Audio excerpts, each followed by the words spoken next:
ಏನ್ ಮೈನಾ, ನನ್ ಬಾಯಲ್ಲೇ ನಾನ್ ತುಳಸಿನ ಮದ್ವೆ ಆಗ್ತೀನಿ ಅಂತ ಹೇಳಿಸ್ಬಿಟ್ಟೆ ಅಲ್ವಾ? ನೀನ್ ನನ್ನ ಇಂಥ ಪರಿಸ್ಥಿತಿಗೆ ತಳ್ತೀಯ ಅಂತ ನಾನು ಯಾವತ್ತೂ ಯೋಚನೆ ಮಾಡಿರ್ಲಿಲ್ಲ. ನನ್ನ ಹೇಗ್ ತಾನೇ ಬಿಟ್ಕೊಟ್ಬಿಟ್ಟೆ ಮೈನಾ. ನನ್ನ ಬಿಟ್ಕೊಡೋದಕ್ಕೆ ನಿನ್ಗೆ ಹೇಗಾದ್ರೂ ಮನ್ಸ್ ಬಂತು ಮೈನಾ?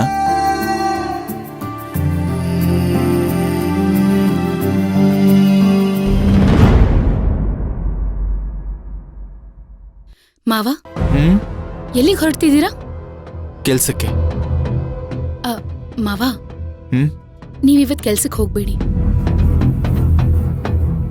ಯಾಕೆ ತುಳಸಿ, ಯಾಕೆ ಹೋಗ್ಬಾರ್ದು? ಅಲ್ಲ ಮಾವ, ನೆನ್ನೆ ಅಷ್ಟೇ ಅತ್ತೆಗೆ ಭಾಷೆ ಕೊಟ್ಟಿದ್ದೀರಾ. ಇವಾಗ ನೀವೇನಾದ್ರೂ ಕೆಲ್ಸಕ್ಕೆ ಹೋದ್ರೆ ಅವ್ರು ನಿಮ್ಮನ್ನ ನಂಬಲ್ಲ. ನೀವು ಮೈನಾ ನೋಡೋದಕ್ಕೋಸ್ಕರನೇ ಗಾರ್ಮೆಂಟ್ಸ್ಗೆ ಹೋಗ್ತಿದ್ದೀರಾ ಅಂತ ಅನ್ಕೊಂಡ್ಬಿಡ್ತಾರೆ. ಮತ್ತೆ ಅವ್ರು ಅದೇ ತರ ಬಿಹೇವ್ ಮಾಡಕ್ ಶುರು ಮಾಡ್ತಾರೆ ಮಾವ. ಅದಕ್ಕೆ ಅಂತ ನಾನು ಕೆಲ್ಸಕ್ಕೆ ಹೋಗೋದ್ ಬಿಟ್ಟು ಮನೇಲಿ ಸುಮ್ನೆ ಕೂತಿರೋ ಅಂತ ಹೇಳ್ತಿದ್ಯಾ? ನಾನ್ ಹಾಗೆ ಹೇಳ್ತಿಲ್ಲ ಮಾವ. ನೀವೊಂದ್ 2 ದಿನ ಕೆಲ್ಸಕ್ಕೆ ಹೋಗ್ದೆ ಮನೇಲೇ ಇದ್ರೆ ಅವಾಗ ನೀವವ್ರು ಕೊಟ್ಟಿರೋ ಭಾಷೆ ನಿಜ ಅಂತ ನಂಬ್ತಾರೆ.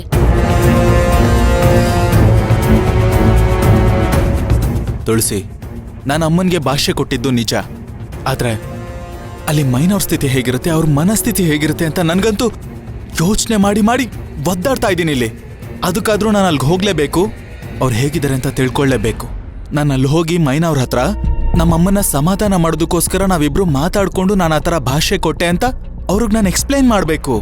ಮಾವ, ಇವಾಗ ನೀವ್ ಕೆಲ್ಸಕ್ಕೆ ಹೋದ್ರೆ ಮೈನಾ ಅವರು ಎಮೋಷನಲ್ ಆಗಿರೋದನ್ನ ನೋಡ್ತೀರಾ.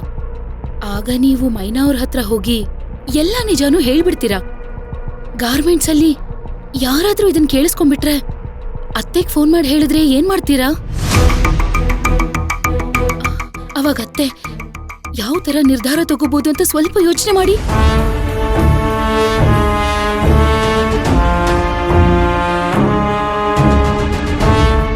ಸರಿ, ಹಾಗಾದ್ರೆ ಇವಾಗ ನನ್ನ ಏನ್ ಮಾಡು ಅಂತ ಹೇಳ್ತಿದ್ಯಾ? ಏನಿಲ್ಲ ಮಾವ, 1-2 ದಿನ ಅಷ್ಟೇ, ಎಲ್ಲೂ ಹೋಗ್ದೇನೆ ಮನೇಲೇ ಇರಿ ಅಂತ ಹೇಳ್ತಿದ್ದೀನಿ.